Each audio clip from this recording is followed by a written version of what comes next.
Bonsoir à tous. Merci beaucoup de l'opportunité qui m'est donnée ce soir de présenter les outils que Business Valley met à disposition des PME et des startups de ce canton.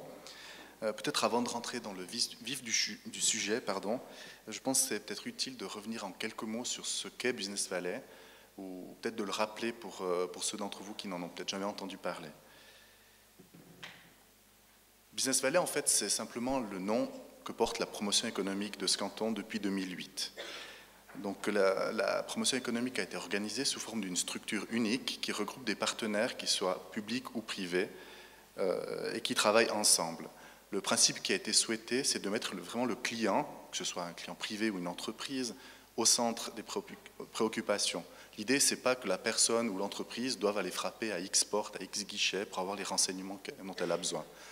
On verra tout à l'heure, il y a de multiples aides qui existent. L'idée, c'est que lorsqu'une entreprise ou un privé accède à ces services-là, c'est qu'ensuite, elle soit prise en charge par ce qu'on appelle, nous, un case manager, qui va ensuite répondre à cette entreprise et s'occuper, lui, je dirais, sans que le client ait à s'en occuper, de rassembler toutes ces informations et tous ces renseignements. C'est un petit peu ce qui a été souhaité lors de la mise en œuvre. C'est vrai que lorsqu'on parle de promotion économique, l'idée qu'on entend le plus souvent, peut-être le cliché qui revient le plus souvent, c'est ah oui, c'est ces délégations d'investisseurs chinois, russes ou américains qu'on accueille en Valais, ou alors c'est ah oui, c'est ces forfaits fiscaux qu'on donne aux millionnaires, etc. C'est ce qu'on entend le plus souvent. C'est vrai que ça fait partie aussi de la promotion économique du Valais, mais c'est une toute petite partie. C'est vraiment la pointe peut-être la plus visible de l'iceberg. Le gros des prestations, des moyens qui existent, peut-être la partie moins visible de l'iceberg, c'est à destination des entreprises valaisannes. En Valais, les entreprises, ça veut dire essentiellement les PME et les startups, c'est plus de 98%, je crois, selon les définitions officielles. Donc c'est ça qu'il faut bien voir aussi en matière de promotion économique. Parmi les aides que je vais mentionner tout à l'heure, j'essaie de cibler celles qui sont le plus intéressantes ou le plus adaptées spécifiquement aux PME, aux startups. Il y en a bien sûr d'autres qui concernent d'autres types d'activités qui ne sont pas détaillées ici. J'ai listé pour votre information les partenaires qui composent Business Valley. Je parlais de partenaires publics et de partenaires privés. Partenaires publics, vous avez tout d'abord l'État, le service de développement économique, le département d'économie si vous voulez. On a deux antennes régionales, une à Martigny et une à Naters, qui, elles, s'occupent justement de créer un contact de proximité avec les PME et de mettre en œuvre le développement régional qui a été souhaité à la fois par la Confédération et par le canton. Vous avez ensuite le Centre de compétences financières, qui est composé d'une société anonyme, CCF-SA, et de l'OVAC, l'Office valaisan de cautionnement. On va passer un petit peu en revue tout à l'heure les prestations qui sont offertes par ces deux partenaires de Business Valley. Et puis ensuite, vous avez CIMARC, donc, qui gère la fondation ZIARC, dont Blaise a touché un mot tout à l'heure, et qui, elle, est vraiment spécialisée dans tout ce qui est innovation et technologie. Tous ces partenaires, comme vous avez pu le voir tout à l'heure, travaillent ensemble, partagent maintenant un même système informatique, un système de gestion de clients aussi, ce qui évite les doublons, les redondances, ce qui évite qu'une entreprise aille frapper à une porte et à l'autre en parallèle sans que les partenaires soient au courant. L'idée, c'est d'organiser cette promotion économique de manière plus efficiente au service des entreprises, justement. J'ai orienté cette présentation vraiment en, je dirais, 2 ou 3 parties principales. Tout d'abord, les aides financières, ensuite les aides qui concernent peut-être plus les startups, et ensuite les aides qui touchent de manière générale les entreprises, les PME du canton, y compris dans les domaines traditionnels et non pas forcément innovation et technologie. Comme je dis tout à l'heure, vous avez un partenaire financier, le bras financier de Business Valley, c'est le Centre de compétences financières. Il est composé d'une société anonyme, le Centre de compétences financières SA, dont les activités découlent d'une loi cantonale, donc la loi sur la promotion économique cantonale. Parallèle, vous avez l'Office valaisan de cautionnement qui, lui, découle d'une loi fédérale. J'ai listé en quelques mots les ressemblances ou les différences parce que ça se traduit tout à l'heure, vous allez voir dans les aides qui sont proposées, qui sont de nature différente parce qu'elles s'adressent, parce qu'elles ont des buts différents, elles s'adressent à des clients, à des publics cibles différents. Tout d'abord pour le CCF adresse ses activités en premier lieu au monde industriel, aux entreprises présentant une haute valeur ajoutée au niveau du tissu économique valaisan. et aussi aux entreprises tournées vers l'export, donc aussi actives au niveau international. Les critères pour avoir droit ou prétendre aux aides financières fournies par le CCF sont soit d'avoir une composante d'innovation, soit d'être orienté vers l'export, comme je l'ai dit, soit d'avoir un impact important sur l'emploi au niveau du canton. Évidemment, ces conditions peuvent être cumulées, ce n'est pas un mal, mais il faut au moins qu'une de ces trois conditions soit remplies pour que les aides puissent être fournies aux entreprises. De l'autre côté, l'OVAC, lui, s'adresse surtout aux métiers, je dirais, plus traditionnels, à savoir les arts et métiers, le commerce, la construction ou les activités de service. Le but, c'est justement de fournir un soutien mutuel pour ces entreprises, et ces entreprises sont le plus souvent, et c'est même une condition active au niveau local ou régional ou cantonal, je dirais, sur l'ensemble du territoire valaisan. Voilà un petit peu les différentes orientations de ce partenaire financier. Ce que vous voyez derrière moi, ce n'est pas un tableau de Mondrian, c'est simplement une vue un peu synoptique, je dirais, qui vous aide à comprendre comment sont organisées les aides financières. Vous avez d'un côté, sur l'axe horizontal, le stade de développement dans lequel se trouve l'entreprise. Vous avez des aides spécifiques à chaque niveau, je dirais, de développement de l'entreprise. Et puis l'axe vertical, ça vous montre la nature différente de ces aides. Vous avez des aides qui sont des soutiens au niveau des fonds propres de l'entreprise, vous avez aussi des subventions, et puis vous avez également des soutiens en fonds étrangers, sous forme de garantie et de cautionnement. Et c'est ces aides que je vais passer rapidement en revue. Donc je tiens à signaler aussi que je ne vais absolument pas rentrer dans les détails. Vous pourriez passer une soirée entière sur chacune de ces aides. L'idée, c'est simplement de faire un aperçu. L'idée, c'est peut-être aussi de susciter chez vous un intérêt, de dire, tiens, moi, patron d'entreprise, employé, chef de projet quelque part, cette aide-là, peut-être, elle pourrait s'appliquer à moi. Et qu'ensuite, vous puissiez prendre contact, avoir des renseignements. Ce qu'il faut aussi dire, c'est qu'en tant que promotion économique, on est une activité gratuite. Donc il n'y a pas d'honoraires, il n'y a pas, à la rigueur, il suffit de prendre rendez-vous, on peut vous recevoir, vous orienter vers des spécialistes, exposer votre projet, etc. Ça prend le temps qu'il faut au début pour la phase de présentation, de mise en œuvre, et ensuite on peut vous orienter vers une des aides disponibles. L'idée du canton aussi, c'est de ne pas être restrictif. On a des aides à disposition, l'idée c'est de les fournir. Ça ne sert à rien de les garder dans un coffre. Ces aides, c'est un investissement qu'on met dans le tissu économique valaisan pour qu'ensuite, via un bras de levier, ça puisse créer des emplois et créer de la valeur ajoutée. Le premier type d'aide, je dirais, que j'ai classé sous financement en fonds propres, c'est des aides qui sont mises soit au niveau du capital de la société, soit au niveau de prêt, et qui s'orientent, je dirais, en fonction du niveau de développement de l'entreprise, comme vous l'avez vu tout à l'heure. Le premier, c'est le fonds d'amorçage, en anglais seed money. C'est des aides qui sont, je dirais, injectées directement au niveau de l'entreprise en tout début de son existence. Même peut-être des fois avant le business plan. Il suffit d'avoir une business ID, un projet qui soit jugé porteur, qui soit intéressant, et là, tout de suite, il y a une aide de démarrage qui est mise. Ça va jusqu'à 50 000 francs, voire dans certains cas particuliers jusqu'à 100 000 francs. L'idée est ensuite que si le projet se développe correctement, si l'entreprise croît, devient prospère, cette participation puisse être rachetée par l'entreprise. L'idée, ce n'est pas de s'incruster dans le capital action, ce n'est pas le rôle de la promotion économique, c'est de donner un coup de pouce au démarrage et ensuite de se retirer lorsque les conditions sont remplies. Ensuite, pour des entreprises plus matures ou des entreprises, je dirais, qui peuvent exister depuis des années, mais qui ont tout d'un coup un besoin de développement, il y a deux fonds qui sont à leur disposition, c'est le fonds d'investissement et le fonds de capital proximité, qui se ressemblent, je dirais, sans rentrer dans trop de détails. Ces fonds-là peuvent être octroyés à hauteur de 100 à 300 000 francs aux entreprises qui en ont besoin, lors justement de projets d'expansion, si donc une entreprise souhaite développer, construire un nouveau bâtiment ou des choses comme ça, développer un nouveau produit. L'un nécessite justement que l'activité ait une composante innovante liée à l'innovation, l'autre pas forcément. Donc c'est des aides qui peuvent justement toucher un public, je dirais, un peu plus large d'entreprises l'un avec l'autre. Ces trois premiers fonds sont en aucun cas voués à aider une entreprise en difficulté. Une entreprise qui n'arriverait pas à tourner, qui subirait la crise, etc., ne peut pas avoir recours à ces aides-là. Il y a des autres aides qui sont à disposition.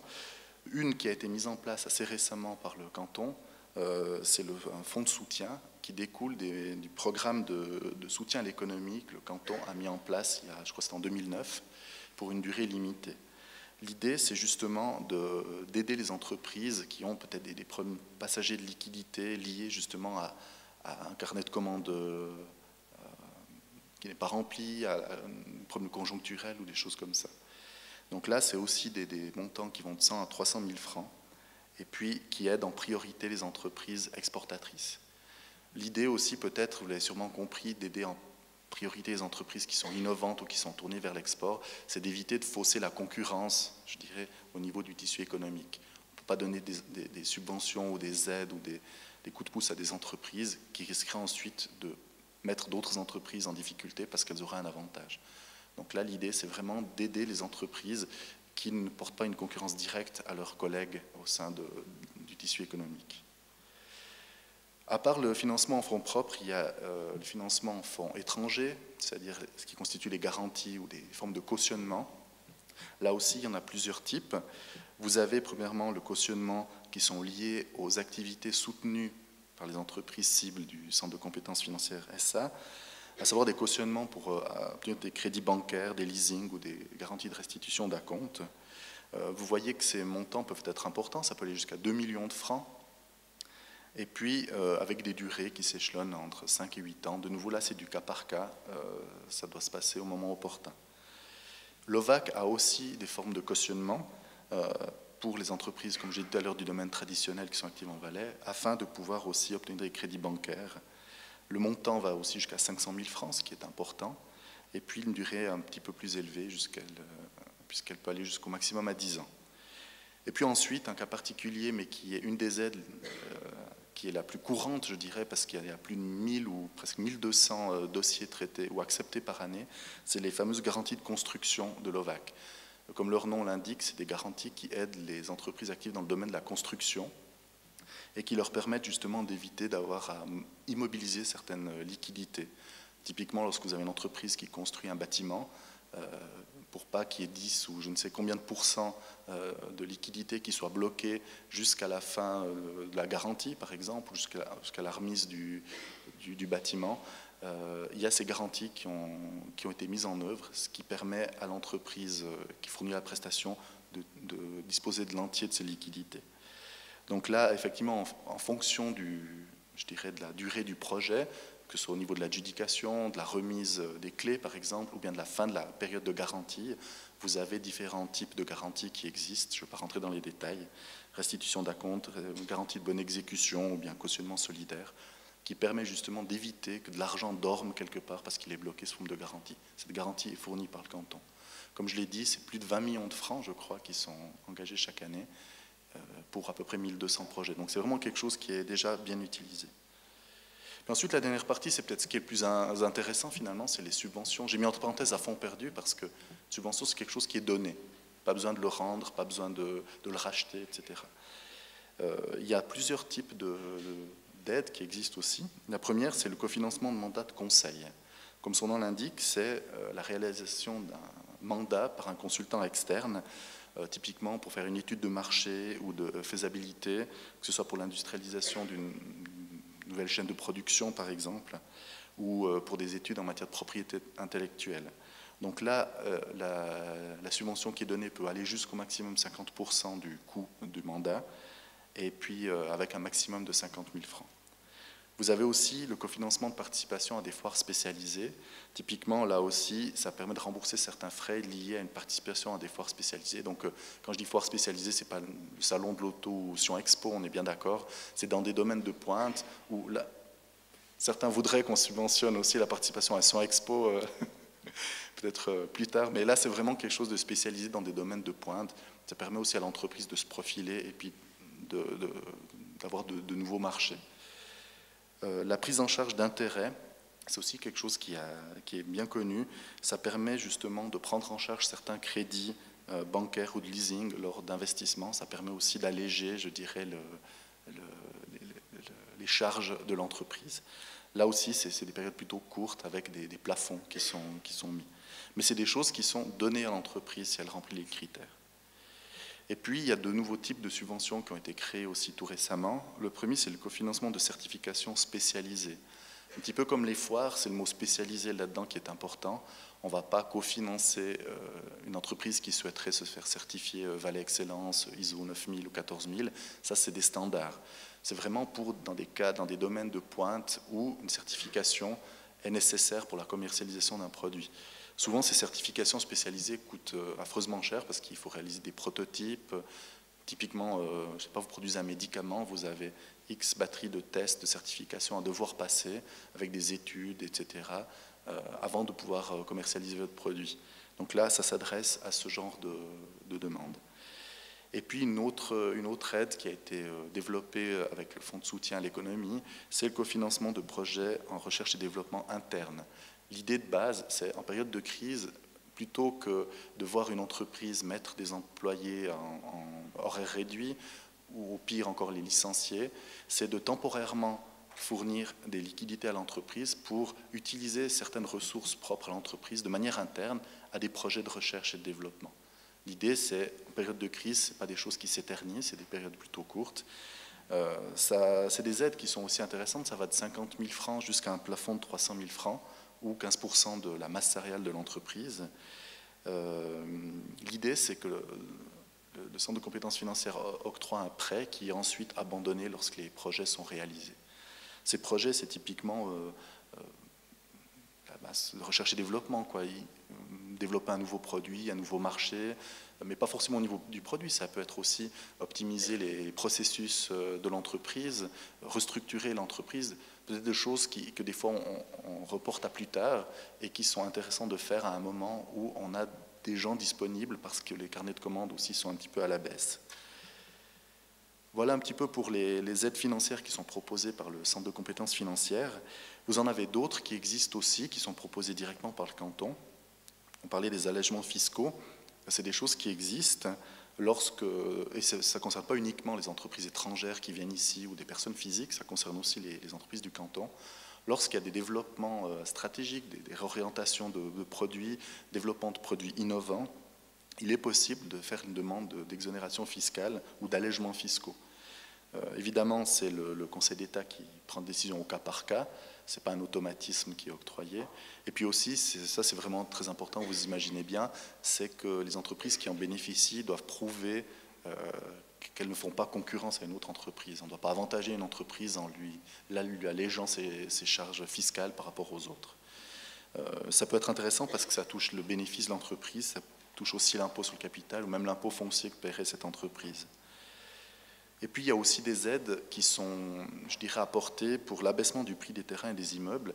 Là, l'aide, en fait, elle est octroyée par la commune ou la bourgeoisie où se trouve l'entreprise, et le canton met la même somme que met la commune ou la bourgeoisie. Typiquement, ça peut être intéressant lorsqu'une entreprise souhaite construire une halle industrielle ou autre, elle achète un terrain, la commune qui fait un geste pour l'implantation ou le développement de cette entreprise, le canton met la même chose. Donc ça peut être aussi très intéressant. Et puis sinon, vous avez d'autres types d'aides qui ne sont peut-être pas directement liées à l'activité des PME et des startups, mais qui ont, je dirais, peut-être une importance connexe ou dans certains types d'activités qui sont utiles à connaître. Vous avez toutes les aides qui existent en matière de politique régionale, donc développement de l'attractivité et de la compétitivité des régions. Vous avez des aides à fonds perdus, mais aussi des prêts qui sont à disposition de projets. Vous avez aussi, et ça fait partie de ces aides de politique régionale, l'aide au logement. Si vous rénovez, si vous achetez ou si vous construisez dans les communes de montagne, vous avez droit à des aides. Et ça, c'est des aides à fonds perdus. C'est-à-dire que c'est quelque chose que vous recevez pour donner un coup de pouce pour le développement de ces régions-là. Puis vous avez aussi des crédits pour l'hôtellerie qui découlent de la loi sur le tourisme. Si vous avez des projets dans le domaine du tourisme, chambre d'eau, tout ce qui a trait à l'hébergement touristique, il y a des aides qui sont disponibles au niveau du canton. Puis finalement, souvent ça commence même par là, il vous reste les 3 F, donc les fous, la famille et vos amis, qui peuvent aussi rentrer en considération au moment où vous cherchez des aides financières. Et puis sans oublier, je dirais, après moi c'est la Banque cantonale qui va parler, c'est pour ça que j'en parle pas. En dehors du monde bancaire, il y a aussi les fondations. On parlait de ZIARC tout à l'heure, qui, vous l'avez sûrement vu ces derniers jours, organise des prix, remet des prix qui sont intéressants. Vous avez aussi le pré créateur que qui est organisé par la Banque cantonale et où Business Valley participe, qui remet aussi des prix. Vous avez aussi la CTI, les réseaux Platine, Venture Kick, etc., qui remettent des prix qui sont parfois très importants. Donc c'est des aides qui sont non négligeables, souvent pour les entreprises qui sont en recherche de fonds. L'autre partie dont je voulais vous parler, c'est les aides de conseil et d'accompagnement. Là, on quitte les aides purement financières.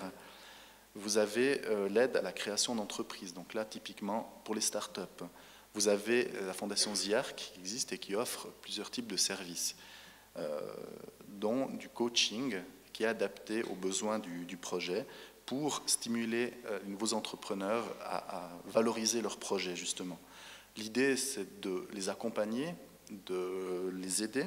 Typiquement, créer un business plan. On a des prestations de coaching, des gens qui vont passer du temps pour aider le porteur de projet à le faire pour qu'il soit bien fait. Ils vont aussi l'aider à s'orienter, à le mettre en contact avec des professionnels, que ce soit en matière juridique, en matière d'assurance, en matière de marketing, vendre son produit. Et puis aussi, la Fondation ZIARC gère un site technologique réparti sur tout le canton, où là, il y a une infrastructure, des locaux, des laboratoires, des outils spécialisés, etc. Donc, typiquement, ce genre d'aide est mis à disposition des entrepreneurs qui souhaitent se lancer dans un projet d'entreprise. Vous avez aussi, dans une phase, je dirais, peut-être ultérieure vraiment au démarrage de l'entreprise, l'aide à la valorisation de la technologie. L'idée, c'est, lorsqu'il y a un projet, quelque chose qui devient tangible, d'aider à le mettre en œuvre au niveau de l'entreprise. Alors effectivement, il s'agit dans un premier temps de breveter, de régler tous les cas de propriété intellectuelle, d'aider l'entrepreneur dans les problèmes contractuels et légaux, typiquement LPP, caisse de pension, assurance ou TVA. Vous avez aussi les évaluations de marché, des analyses de marché, pour lesquelles vous avez des gens, des coachs accrédités qui vous accompagnent dans ces démarches-là. Et puis vous avez aussi une collaboration, je tiens à le relever puisqu'elle a été mentionnée, donc c'est quelque chose qui est vraiment réel, avec les instituts de recherche, et ils sont nombreux dans ce canton. En premier lieu, effectivement, ici, les instituts de la HESSO, avec les projets qui ont été développés tout à l'heure, pour qui il est important de faire le lien entre le monde académique, je dirais, et puis le tissu économique. Donc ces collaborations-là, elles ont le même but. Et puis, il y a aussi tous les autres instituts de recherche, l'Institut ICAR, en réadaptation, vous avez aussi Mediplan, l'Agroscope, etc. Donc une multitude de liens dans tous les domaines d'activité. Et puis ensuite, vous avez aussi, si vous avez une entreprise même de nature traditionnelle, mais qui souhaite peut-être, qui a des interrogations, qui souhaite avoir des développements qui font recours à une forme ou une autre de technologie, il y a une aide qui est mise en place déjà pour évaluer quel est le besoin, quelle est la situation de votre entreprise, et puis de proposer des pistes ou des idées de développement pour justement valoriser cette technologie qui a été développée peut-être par d'autres. Donc typiquement, ça passe par la commercialisation de nouveaux produits ou de nouvelles offres, aussi dans un nouveau modèle de fonctionnement d'entreprise. Ce n'est pas uniquement basé sur le produit, c'est pour optimiser les processus, éviter peut-être les redondances, des pertes, etc. Et puis réanalyser peut-être la stratégie d'entreprise. On est dans un monde qui bouge assez vite, vous êtes dans certains secteurs peut-être en difficulté, avec des moyens de vous réorienter ou de profiter de la vague pour lancer un nouveau type d'activité. Ce genre de discussion, et je le répète, quel que soit le domaine d'activité, sont soutenus par des prestations de conseil. Et puis, comme j'ai dit en début de présentation, on a aussi 2 antennes régionales dont la vocation, c'est d'être les premiers interlocuteurs des gens de proximité pour les patrons d'entreprise. Et là, typiquement, c'est des prestations, je dirais, d'accompagnement, à savoir prendre en charge certaines, peut-être, paperasseries. On n'aime pas la paperasse en Valais, c'est normal. L'entrepreneur, encore moins. On a des gens qui vont accompagner l'entrepreneur ou lui faciliter les choses lorsqu'il faut un permis de travail, un permis de séjour, le service de l'environnement pour ci, le service des routes et cours d'eau pour autre chose. L'idée, c'est de ne pas laisser l'entrepreneur perdre son temps et devoir quitter son bureau, alors que quelqu'un peut l'aider à simplifier tout ça. Vous avez aussi plein d'autres problématiques quotidiennes, des locaux, comme j'ai dit, du personnel, des problèmes de succession, c'est quelque chose qui est très courant aussi. L'idée, c'est de préparer l'entreprise assez tôt en lui fournissant un accompagnement pour que typiquement la succession ou la restructuration se passe bien. Et puis aussi la coordination de grands projets. Donc on parlait tout à l'heure de projets touristiques, mais aussi d'écologie industrielle. C'est un sujet qui est très porteur aujourd'hui. Toutes les villes du Valais s'y mettent avec des résultats vraiment très intéressants. Ou alors, ce qui nous attend, c'est ces projets d'agglomération qui démarrent et pour lesquels vous pouvez bien imaginer que la composante économique est très importante. On a ces 2 antennes régionales qui sont aussi à votre service. L'idée, c'est de les solliciter pour qu'elles puissent vous accompagner et vous diriger.